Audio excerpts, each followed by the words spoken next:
No birds harm to recording in this video. Hi friends, అందరికీ నమస్కారం. నేను మీ కేహెచ్ఆర్ని.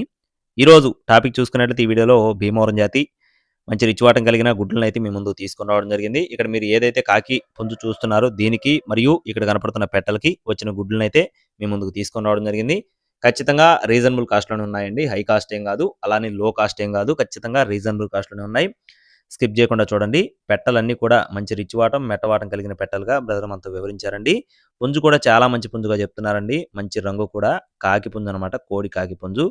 Size కూడా 23.5 24 అంగుళాలు ఉంటుంది. బరువు వచ్చేసి 4 కేజీలు పైనే ఉన్నట్లుగా చెప్తున్నారు. అలాగే వీటికి వచ్చిన ఒక 15 గుడ్లు అయితే అందుబాటులో ఉన్నాయండి. ఈ పెట్టలు మరియు పుంజుకు వచ్చిన 15 గుడ్లు అందుబాటులో ఉన్నాయి. పెట్టలో రంగులు చూసుకున్నట్లయితే పచ్చకాకులు ఉన్నాయి, రసంగులు ఉన్నాయి, డేగలున్నాయి, కాకులున్నాయి. అన్ని రంగులైతే అవైలబుల్‌గా ఉన్నాయండి. పుంజు మాత్రం ఇదేనండి. దీనికి వచ్చిన గుడ్లనమాట.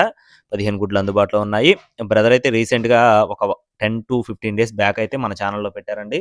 పెట్టిన గుడ్లు సేల్ అయిపోయినవి. అదే వీడియోకి చాలా గుడ్లయితే సేల్ చేసుకున్నామని చెప్తున్నారండి. ఈరోజు 15 గుడ్లతో మీ ముందుకు రావడం జరిగింది. ఒక్కొక్క గుడ్డు కాస్ట్ వచ్చేసి రూ. 250 అండి. ఈచ్ వన్ ఎగ్ కాస్ట్ వచ్చేసి రూ. 250 అండి. బ్రదర్‌కి అడ్రస్ వచ్చేసి నెల్లూరు జిల్లా ఇందుకూరుపేట మండలం జేజేపేట అండి. బ్రదర్ పేరు వచ్చేసి శివ గారు. రవాణా సౌకర్యం ఎక్కడికైనా ఉంటుంది. కావాల్సిన వారు సంప్రదించండి. మరిన్ని అప్డేట్స్ కోసం ప్లీజ్ సబ్స్క్రైబ్ మై ఛానల్. జై శ్రీరామ్.